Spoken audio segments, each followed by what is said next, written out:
ஒரு நிமிஷம். உங்கள இந்த இடத்துல கொஞ்சம் கற்பனை செஞ்சு பார்க்க சொல்றேன். இப்போ நீங்க உங்க வீட்ல, ஹால்ல, சோஃபாவுல ரொம்ப ரிலாக்ஸ்டா உட்கார்ந்துட்டு இருக்கீங்க. எந்த பிரச்சனையும் இல்ல. அன்னைக்கு ரொம்ப சாதாரண ஒரு நாள். ஆனா திடீர்னு எந்த காரணமும் இல்லாம உங்க வயிறு அப்படியே கலங்குது. ம். மூச்சு விட சிரமமா இருக்கு.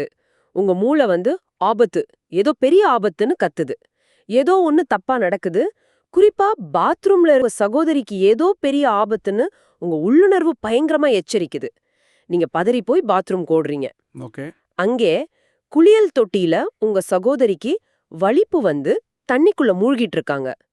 அந்த ஒரு நொடி அந்த உள்ளுணர்வு மட்டும் உங்கள உந்தி தள்ளலைன்னா அவங்க அன்னைக்கு உயிரோடயே இருந்திருக்க மாட்டாங்க.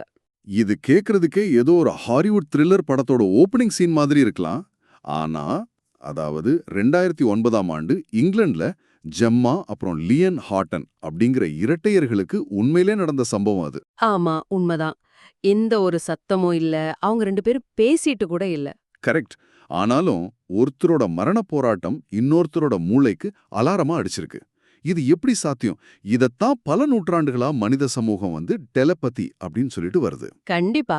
இத கேக்குற நீங்க, எனக்கு ரெட்ட சகோதரர்கள்லாம் இல்லப்பா, எனக்கு இதுக்கும் சம்பந்தம் இல்லைன்னு நினைக்கலாம். ஆனா, உங்க வாழ்க்கையில கூட இப்படி நிச்சயமா நடந்திருக்கும். நீங்க ரொம்ப நாளா பேசாத ஒருத்தர பத்தி தீவிரமா நினைச்சிட்டு இருப்பீங்க. அடுத்த 5வது நிமிஷம் அவங்க கிட்ட இருந்து உங்களுக்கு ஃபோன் வரும். ஆமா, நிறைய பேருக்கு நடந்திருக்கும். நாம ஏதோ தற்செயல், ஒரு கோஇன்சிடென்ஸ் அப்படின்னு அத சாதாரணமா கடந்து போயிடுறோம். ஆனா மாரி ஷில்வா எழுதிய குறிப்புகள வச்சு, இன்னைக்கு நாம செய்ய போற இந்த ஆழமான அலசல கேட்டீங்கன்னா, அது வெறும் தற்செயல் இல்லைன்னு புரிஞ்சுக்குவீங்க. எக்ஸாக்ட்லி. இதுல நாம டெலிபதிங்கிற மனப்பரிமாற்ற கலையோட அடிப்படை என்ன, அதுக்கு பின்னால இருக்கிற அறிவியல் என்ன, பழங்கால மனிதர்கள் இதை எப்படி பயன்படுத்தினாங்க, இதெல்லாம் பார்க்க போறோம். அது மட்டும் இல்லாம, ரொம்ப முக்கியமா, ஒரு சாதாரண மனிதரான நீங்க எப்படி தினசரி வாழ்க்கையில இத பயிற்சி செஞ்சு பார்க்கலாம் அப்படிங்கிற முழுமையான ஒரு பிராக்டிக்கல் கைடையும் இன்னைக்கு நம்ம பார்க்க போறோம். டெலிபதின்னு சொன்ன உடனே இந்த எக்ஸ்மென் திரைப்படங்கள்ல வர்ற மாதிரி அடுத்தவங்க மனசுல இருக்கிறது எல்லாம் ஸ்கேன் பண்ற ஒரு மேஜிக் பவர் நினைச்சுக்க வேண்டாம். இது மனிதர்களோட பரிணாம வளர்ச்சியில இருக்கிற ஒரு இயற்கையான விஷயம்தான். ஆனா, இப்ப சயின்ஸ்ன்னு சொன்னீங்க. எனக்கு அதிலிருந்து ஆரம்பிக்கிறது தான் சரியா படுது. ஏன்னா, இந்த ஜெம்மாலியான் கதைய கேக்கும்போது மனசுக்கு ரொம்ப எமோஷனலா இருக்கு. ஆனா அறிவியல் இப்படிப்பட்ட மேஜிக் மாதிரி இருக்கிற விஷயங்களை ஏத்துக்காது இல்லையா? ம் இந்த டெலிபதிய விஞ்ஞானிகள் எப்பவாவது சீரியஸா எடுத்து ஆராய்ஞ்சிருக்காங்களா? இல்ல இது வெறும் கட்டுக்கதையா? கண்டிப்பா ஆராய்ஞ்சிருக்காங்க. அதாவது சொல்லப்போனா 1882ஆம் ஆண்டுலேயே இதற்கான ஒரு தனி அமைப்பை உருவாக்கிட்டாங்க. 1882லயா? ரொம்ப முன்னாடியே ஆரம்பிச்சிட்டாங்களே. ஆமா, அதோட பேரு சொசைட்டி ஃபார் சைக்கிக்கல் ரிசர்ச். அந்த அமைப்பைச் சேர்ந்த ஃப்ரெட்ரிக் மியர்ஸ் அப்படிங்கிற அறிஞர் தான் முதல்ல டெலிபதி அப்படிங்கிற வார்த்தையே உருவாக்குனாரு. கிரீக்க மொழியில டெலி அப்படின்னா தொலைதூர, பதி அப்படின்னா உணர்வு. ஓ, தூரத்துல இருக்கிற ஒரு விஷயத்த உணர்வது. அதேதான். வில்லியம் ஜேம்ஸ் மாதிரியான புகைப்பற்ற மனநல நிபுணர்கள் இதற்கான ஆரம்பகால பரிசோதனைகளை ரொம்ப தீவிரமா செஞ்சாங்க. 2 பேரை வேற வேற அறைகள்ல வச்சு எண்கள், வார்த்தைகள் எல்லாம் அனுப்பி பார்த்தாங்க. பரிசோதனைகள்னா இப்போ ஒருத்தர் மனசுல நினைக்கிறது இன்னொருத்தருக்கு எப்படி தெரியுதுன்னு லேப்ல வச்சு டெஸ்ட் பண்ணாங்களா? மூளைக்குள்ள நடக்கிறது எப்படி அளக்க முடியும்? ரொம்ப சுவாரஸ்யமான கேள்வி.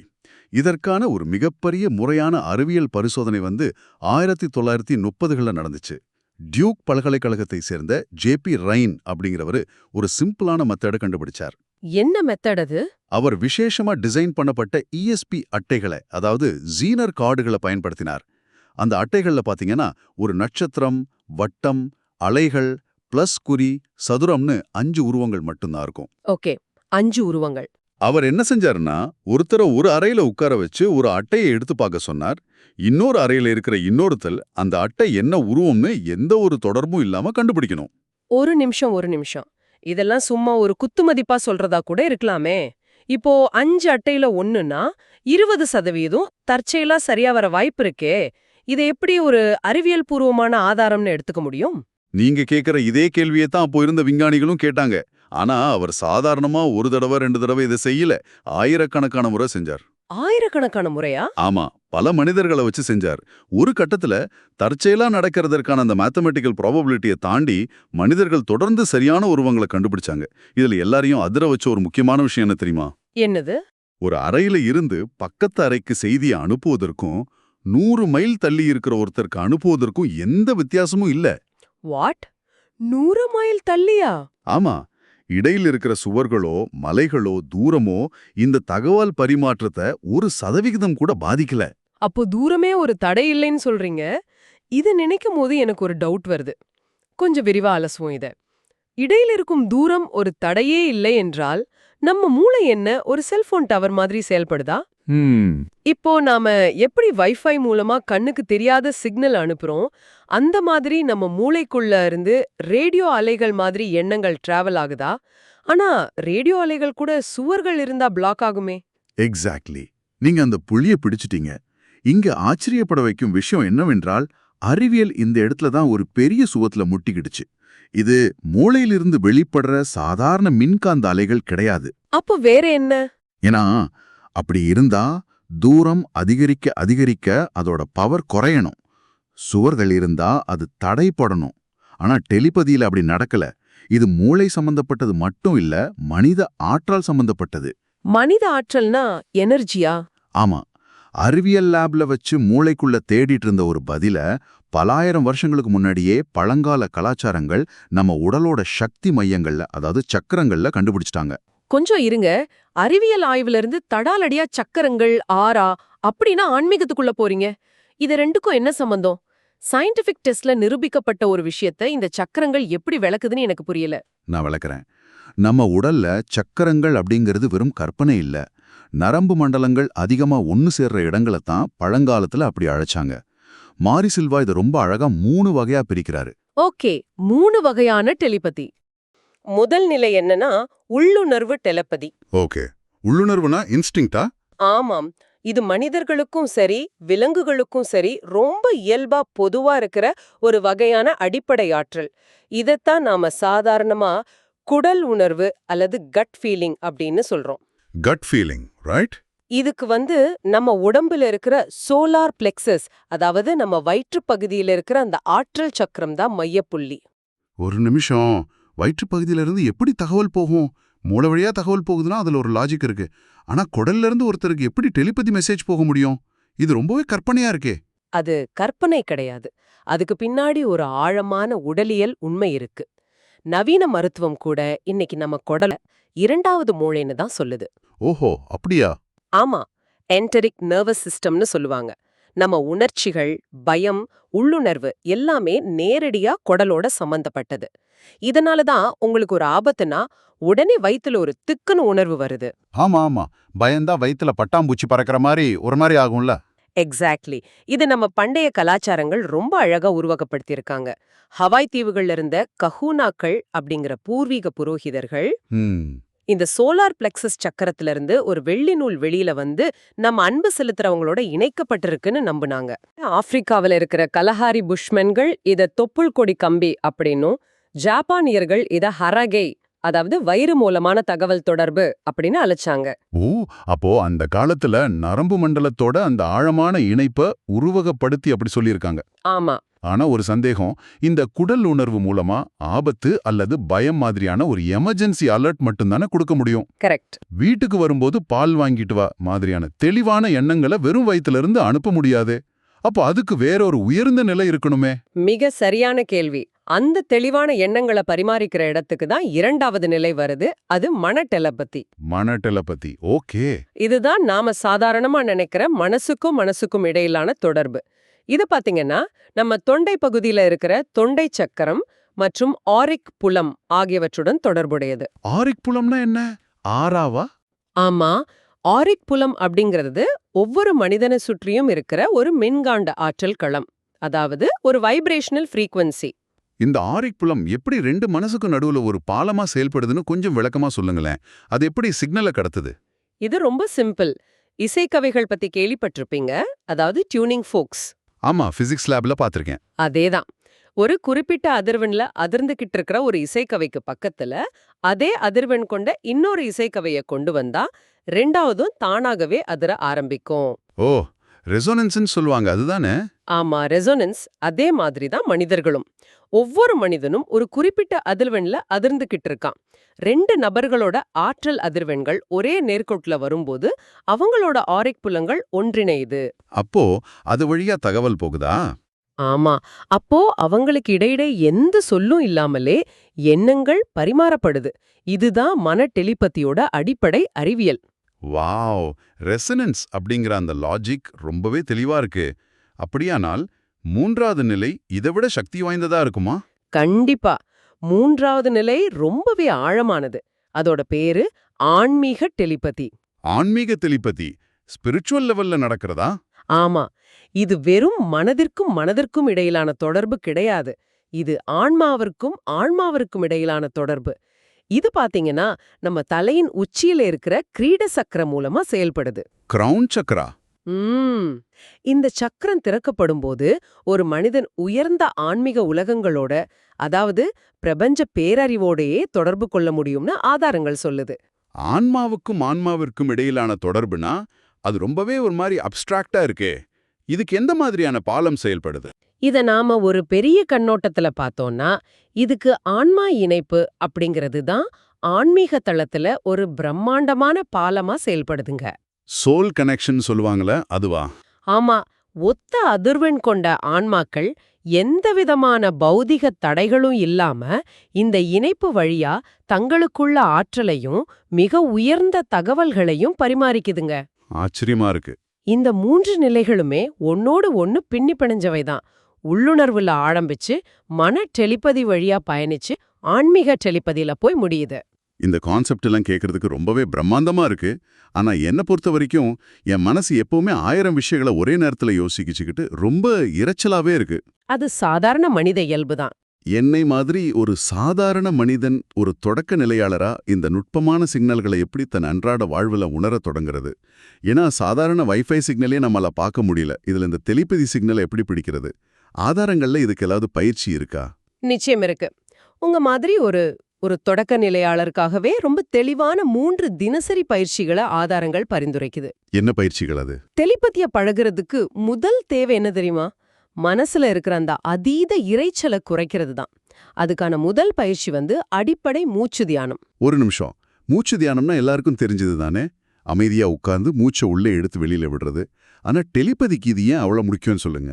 ஏன்னா நீங்க இங்க மூச்சு தியானம் செய்யறது வெறும் மன அமைதிக்காக மட்டும் இல்ல. உங்க மூளையில ஓடிக்கிட்டு இருக்கிற உங்களோட சொந்த எண்ணங்களோட அதிர்வெண்ண, அதாவது அந்த ஆம்பியன்ட் நாய்ஸ தற்காலிகமா நிறுத்தி வைக்கிறதுக்காக. ஓ, பேக்ரவுண்ட் நாய்ஸை கட் பண்றதுக்கு. ஆமா. எந்தவித கவனச்சிதறலும் இல்லாத இடத்துல உட்கார்ந்து மூச்சு காற்ற நாசி வழியா உள்ள போறதையும் வெளியே வரதையும் மட்டும் கவனிக்கணும். மனம் அலைப்பாயுமே. மனம் அலைப்பாயும். ஆனா திரும்ப திரும்ப மூச்சின் மீது கவனத்தை கொண்டு வர்றது மூலியமா வெளியிலிருந்து வர்ற நுட்பமான அதிர்வெண்களை கிரகிக்க உங்க மூளை தயாராகுது. அதாவது நம்ம மனசுக்குள்ளே ஒரு பெரிய கச்சேரி நடந்துட்டு இருக்கும்போது வெளியிலிருந்து யாரோ கதவை தட்டுற சத்தம் நமக்கு கேட்காது.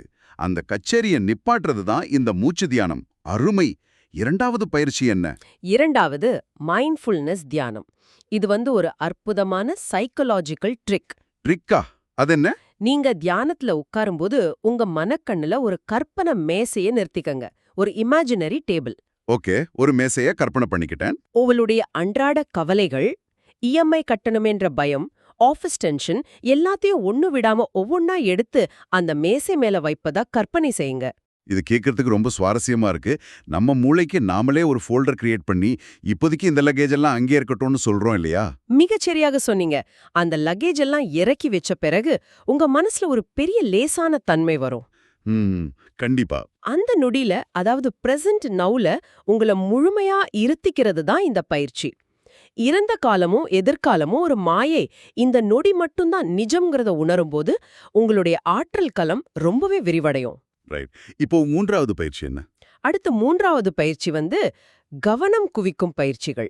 கவனம் குவிக்கிறதுனா ஒரு புள்ளிய பார்த்துட்டே இருக்கிறதா? அதுல பல வழிகள் இருக்கு. உதாரணமா ஒரு புத்தகத்தை எடுத்து அதுல இருக்கிற வார்த்தைகளை வாய் விட்டு படிக்காம வெறும் மனசுக்குள்ளேயே எண்ணி பாருங்க. 1, 2 அந்த மாதிரியா? ஆமா. இல்லனா ஒரு குறிப்பிட்ட வார்த்தைய 10 நிமிஷம் உங்க மனசுல திரும்ப திரும்ப சொல்லுங்க. ஓகே. இன்னொரு ரொம்ப சக்தி வாய்ந்த வழி என்னன்னா, ஒரு பந்த கையில எடுத்துக்குங்க. அந்த பந்த எந்த ஒரு வார்த்தைகளாலையும், அதாவது இது சிவப்பு கலர், இது உருண்டைன்னு மொழியால விவரிக்காம எந்த எண்ணமும் இல்லாம வெறும் ஒரு பொருளா மட்டும் உற்று நோக்குங்க. ஆஹா, இங்கதான் விஷயமே ரொம்ப சுவாரஸ்யமாகுது. இந்த பந்து பயிற்சியை கேட்கும்போது எனக்கு ஒன்னு புரியுது. சொல்லுங்க. நம்ம மூளை எப்பவுமே ஒரு பொருளை பார்த்தோன்னே அதுக்கு லேபிள் ஒட்டி மொழியால அதை மொழிபெயர்த்துக்கிட்டே இருக்கும்.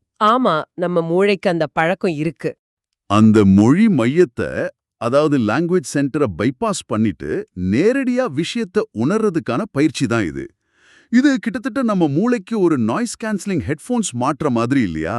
அபாரம். இதை விட சிறப்பா இந்த பயிற்சியை விளக்க முடியாது.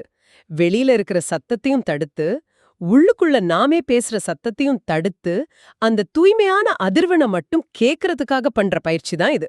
சூப்பர். மனசோட இரைச்சல் அடங்கினாதான் டெலிபதியோட நுட்பமான குரல் கேட்கும். 100க்கு 100 உண்மை.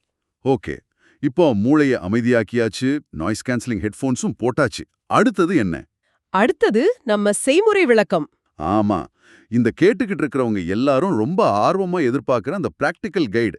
என் ஃப்ரெண்டுக்கு நான் ஒரு சின்ன மனச்செய்தியை எப்படி அனுப்புறது? இதுக்குன்னு ஏதாவது டெக்னிக் இருக்கா? கண்டிப்பா இருக்கு. ஆதாரங்கள்ல தொடக்க நிலையாளர்களுக்கான முழுமையான செய்முறை விளக்கம் கொடுக்கப்பட்டிருக்கு. அதை கொஞ்சம் விவரமா சொல்லுங்களேன். ஒரு செய்தியை நீங்க அனுப்பணும்னா முதல் விஷயம் உங்ககிட்ட முழுமையான கவனம் இருக்கணும். Focused intention. நீங்க ரொம்ப தளர்வான நிலையில இருக்கணும். ரிலாக்ஸ்டா இருக்கணும். சரி. இது ஒர்க் ஆகுமா ஆகாதாங்கிற சந்தேகம் துளி கூட இருக்கக்கூடாது. ஏன்னா சந்தேகம்ங்கிறது உங்க டெலிபதி சிக்னலை கட் பண்ணிடும். ஓ, சந்தேகம் இருந்தா சிக்னல் கட் ஆயிடும். ஓகே. முழு நம்பிக்கையோட இருக்கணும். பயிற்சி முறையை எப்படி தொடங்குறது? டெக்னிக் நம்பர் 1 இதான். உங்களுக்கு ரொம்ப நெருக்கமான, உங்க மேல முழு நம்பிக்கை இருக்கிற ஒரு நண்பரை உங்க பக்கத்துல உட்கார வச்சுக்குங்க. 2 பேருமே கண்களை மூடி அமைதியான மூச்சு பயிற்சி செஞ்சு தியான நிலைக்கு போயிடுங்க. போனதுக்கு அப்புறம் இப்போ காட்சிப்படுத்துதல், அதாவது விஷுவலைசேஷன் ரொம்ப முக்கியம். கண்களை மூடியபடியே உங்க நண்பரோட புருவங்களுக்கு நடுவுல இருக்கிற பகுதிய உங்க மனக்கண்ணுல பாருங்க. அதுதான் 3வது கண். தேர்ட் ஐ சக்ரா. ஆமா, அந்த இடத்துல ஒரு ஊதா நிற வட்டத்தை நீங்க கற்பனை செய்து பார்க்கணும். ஒரு பர்பிள் சர்க்கிள். ஓகே. அடுத்து உங்க சொந்த 3வது கண்ல இருந்து பிரகாசமான ஒரு ஊதா நிற ஒளி வெளியில வந்து உங்க நண்பரோட 3வது கண்ல இருக்கிற ஊதா வட்டத்தோட இணைற மாதிரி காட்சிப்படுத்துங்க. ஒரு நிமிஷம். ஏன் குறிப்பா ஊதா நிறம்? சிவப்பு, பச்சைன்னு வேற கலர்ல அந்த ஒளியை கற்பனை செஞ்சா மெசேஜ் போகாதா? இதுல என்ன அறிவியல் இருக்கு? அது ஒரு மிகச்சிறந்த கேள்வி. ஏன் ஊதா நிறம்னா, பண்டைய ஆன்மீக மரபுகள்லயும் சரி, ஆற்றல் சக்கரங்கள்லயும் சரி, இந்த 3வது கண் சக்கரத்தோட அதிர்வெண் ஊதா நிறத்தோட தான் ஒத்துப்போகுது. ஓஹோ. பார்வைக்கு தெரியும் ஒளிக்கற்றையிலேயே, அதாவது விசிபிள் லைட் ஸ்பெக்ட்ரம்லயே மிக உயர்ந்த அதிர்வெண் கொண்டது ஊதா நிறம்தான். அதனால தான் உள்ளுணர்வையும் ஆழ்மனவையும் இணைக்க இந்த நிறத்தை ஒரு வாகனமா பயன்படுத்த சொல்றாங்க. ஆஹா, அப்போ 2 மனங்களுக்கும் நடுவுல அந்த ஊதா ஒளியால ஒரு பாலம் உருவாகுது.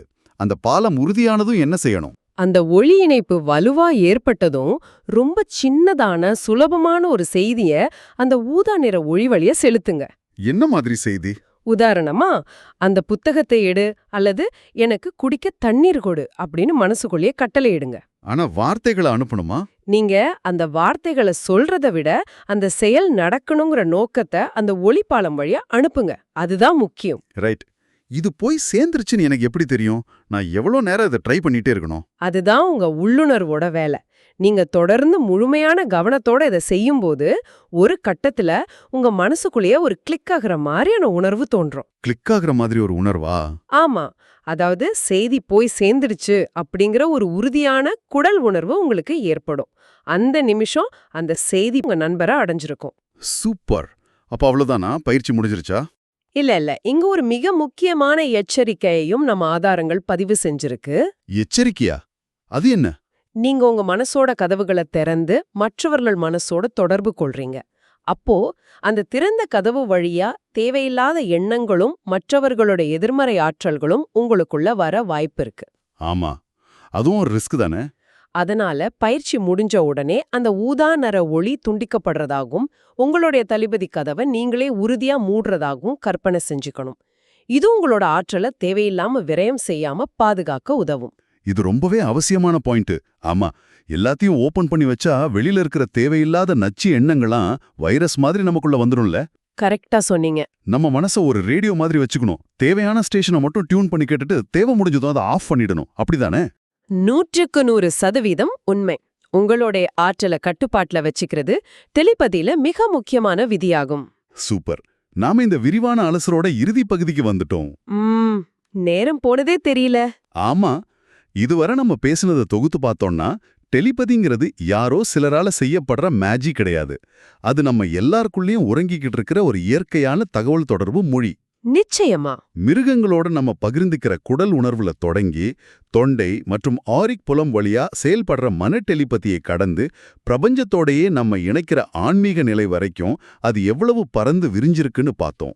ரொம்ப அழகா தொகுத்து சொன்னீங்க. அது மட்டும் இல்லாம மூச்சு பயிற்சி, மைண்ட்ஃபுல்னஸ், மேசைப்பந்து பயிற்சி மூலமா நம்ம மூளையோட நாய்ஸை எப்படி கேன்சல் பண்றதுன்னும் அந்த ஊதா நிற ஒளிய வச்சு எப்படி ஒரு மெசேஜ் அனுப்புறதுன்னும் ரொம்ப தெளிவா கத்துக்கிட்டோம். ஒரு விஷயம் ரொம்ப தெளிவா புரியுது. மனித இணைப்புகளோட ஆழத்தை நாம இன்னும் முழுமையா புரிஞ்சுக்கவே ஆரம்பிக்கல. அதுதான் உண்மை. வெறும் வார்த்தைகளால மட்டும் பேசிக்கிறத கடந்து எண்ணங்களாலேயே ஒருத்தர் தழுவிக்கொள்ளக்கூடிய ஒரு பிரம்மாண்டமான சக்தி நம்ம ஒவ்வொருத்தருக்குள்ளேயும் ஒழிஞ்சிருக்கு. கண்டிப்பா. இறுதியா இதை கேட்டுக்கிட்டு இருக்கிற உங்களுக்கான ஒரு சிந்தனை தொழியோடு இந்த உரையாடலை நிறைவு செய்றோம். கொஞ்சம் யோசிச்சு பாருங்க.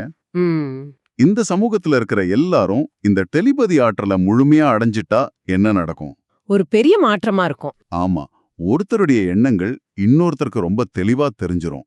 ரகசியங்களே இல்லாத ஒரு முழுமையான வெளிப்படைத்தன்மை கொண்ட உலகம் உருவானால் அது எப்படி இருக்கும்? நினைச்சு பார்க்கவே பிரமிப்பா இருக்கு. யாருமே யார்கிட்டயும் பொய் சொல்ல முடியாத அந்த உலகத்துல பதவி ஆசை, பொருள் மீதான மனிதர்களின் பித்து இதெல்லாம் குறைஞ்சு உலகத்துல அமைதி வந்துடுமா? அல்லது தன்னை சுத்தி இருக்கிற எல்லாரோட எண்ணங்களையும் தாங்கிக்க முடியாம மனித சமூகம் ஒரு பெரிய மனநல போராட்டத்துக்கு தள்ளப்படுமா? இத பத்தி கொஞ்சம் ஆழமா யோசிச்சு பாருங்க. ரொம்பவே ஆழமான ஒரு கேள்வி இது. ஆமா, இது போன்ற பல சுவாரஸ்யமான தகவல்களோடு மீண்டும் அடுத்த அலசலில் சந்திப்போம். தொடர்ந்து இணைந்திருங்கள்.